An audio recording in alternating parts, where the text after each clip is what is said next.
Meu amado e minha amada, vem comigo transformar sua vida com a palavra de Deus, que diz assim em Lucas 20. Certo dia, quando Jesus estava ensinando o povo no templo e pregando as boas novas, chegaram-se a ele os chefes dos sacerdotes, juntamente com os mestres da lei e os líderes religiosos, e lhe perguntaram: com que autoridade estás fazendo estas coisas?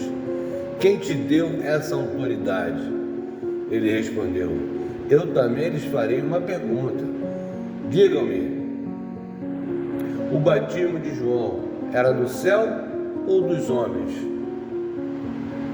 Eles discutiam entre si, dizendo: se dissermos do céu, ele perguntará: então por que vocês não creram nele?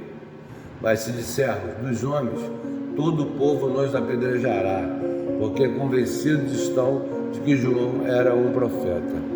Assim responderam: não sabemos de onde era. Disse então Jesus: tampouco lhes direi com que autoridade estão fazendo essas coisas. Então Jesus passou a contar ao povo esta parábola: certo homem plantou uma vinha, arrendou-a a alguns lavradores e ausentou-se por longo tempo. Na época da colheita, ele enviou um servo aos lavradores para que lhe entregassem parte do fruto da vinha. Mas os lavradores o espancaram e o mandaram embora de mãos vazias. Ele mandou outro servo, mas a esse também espancaram e o trataram de maneira humilhante, mandando-o embora de mãos vazias. Enviou ainda um terceiro, e eles o feriram e o expulsaram da vinha. Então o proprietário da vinha disse: que farei? Mandarei meu filho amado, quem sabe o respeitarão. Mas quando os lavradores o viram, combinaram entre si, dizendo: este é o herdeiro, vamos matá-lo e a herança será nossa. Assim lançaram-no fora da vinha e o mataram. O que lhes fará então o dono da vinha? Virá, matará aqueles lavradores e dará a vinha a outros? Quando o povo ouviu isso, disse: que isso nunca aconteça. Jesus olhou fixamente para eles e perguntou: então, qual é o significado do que está escrito? A pedra que os construtores rejeitaram tornou-se a pedra angular. Todo que cair sobre esta pedra será despedaçado, e aquele sobre quem ela cair será reduzido a pó. Os mestres da lei e os chefes dos sacerdotes procuraram uma forma de prendê-lo imediatamente, pois perceberam que era contra eles que ele havia contado essa parábola. Todavia, tinham medo do povo. Pondo-se a vigiá-lo, eles mandaram espiões que se fingiam justos para apanhar Jesus em alguma coisa que ele dissesse, de forma que o pudessem entregar ao poder e à autoridade do governador. Assim, os espiões lhe perguntaram: mestre, sabemos que falas e ensinas o que é correto e que não mostras parcialidade, mas ensinas o caminho de Deus conforme a verdade. É certo pagar imposto a César ou não? Ele percebeu a astúcia deles e lhe disse: mostre-me um denário. De quem é a imagem e a inscrição que há nele? De César, responderam eles. Ele lhes disse: portanto, dêem a César o que é de César, e a Deus o que é de Deus. E não conseguiram apanhá-lo em nenhuma palavra diante do povo, e admirados com a sua resposta, ficaram em silêncio. Alguns dos saduceus, que diziam que não há ressurreição, aproximaram-se de Jesus com a seguinte questão: mestre, disseram eles, Moisés nos deixou escrito que se o irmão de um homem morrer e deixar a mulher sem filhos, este deverá casar-se com a viúva e ter filhos para o seu irmão. Havia 7 irmãos. O primeiro casou-se e morreu sem deixar filhos. O segundo e o terceiro, e depois também os outros casaram-se com ela e morreram os 7 sucessivamente, sem deixar filhos. Finalmente morreu também a mulher. Na ressurreição, de quem ela será esposa, visto que os 7 foram casados com ela? Jesus respondeu: os filhos desta era casam-se e são dados em casamento. Mas os que forem considerados dignos de tomar parte na era que há de vir e na ressurreição dos mortos, não se casarão, nem serão dados em casamentos, e não podem mais morrer, pois são como os anjos. São filhos de Deus, visto que são filhos da ressurreição. E que os mortos ressuscitam, já Moisés mostrou no relato da sarça, quando ao Senhor ele chama Deus de Abraão, Deus de Isaac e Deus de Jacó. Ele não é Deus dos mortos, mas de vivos, pois para ele todos vivem.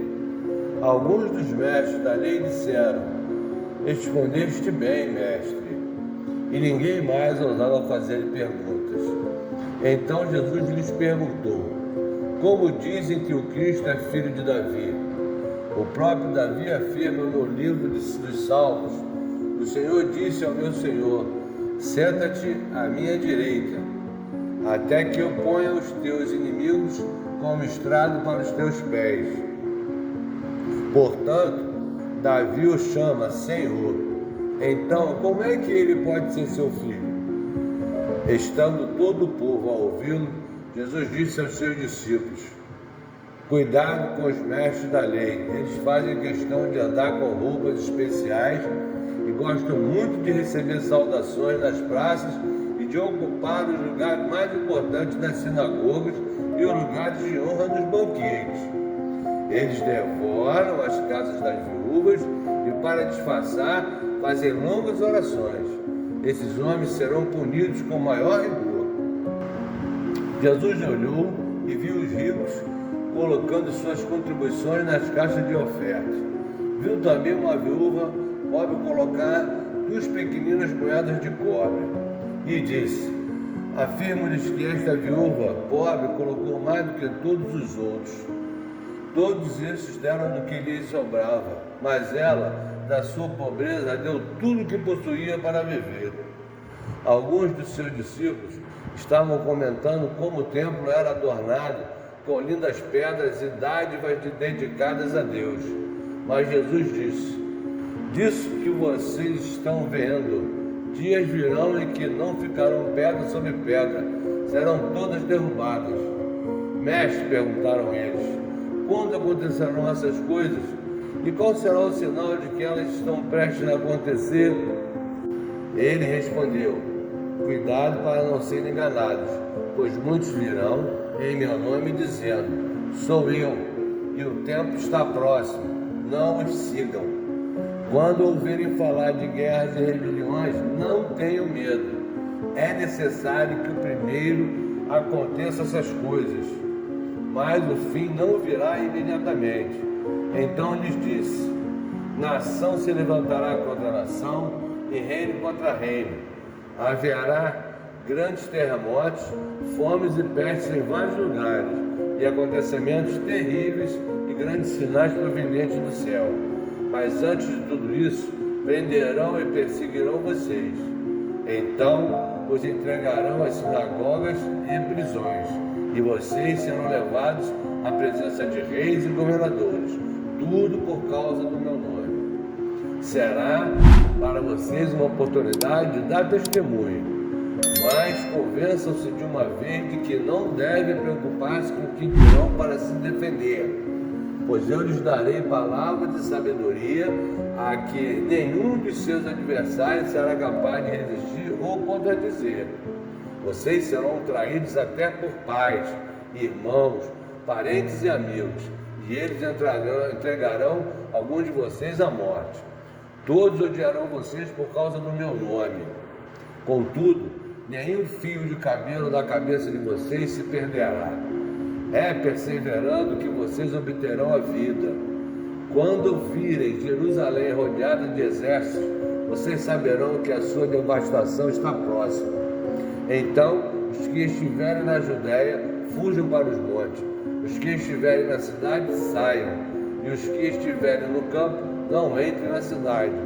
Pois estes são os dias da vingança, em cumprimento de tudo que foi escrito. Como serão terríveis aqueles dias para as grávidas e para as que estiverem amamentando. Haverá grande aflição na terra e ira contra este povo. Cairão pela espada e serão levados como prisioneiros para todas as nações. Jerusalém será pisada pelos gentios, até que os tempos deles se cumpram. Haverá sinais no sol, na lua e nas estrelas. Na terra, as nações se verão em angústia e perplexidade como o bramido e a agitação do mar.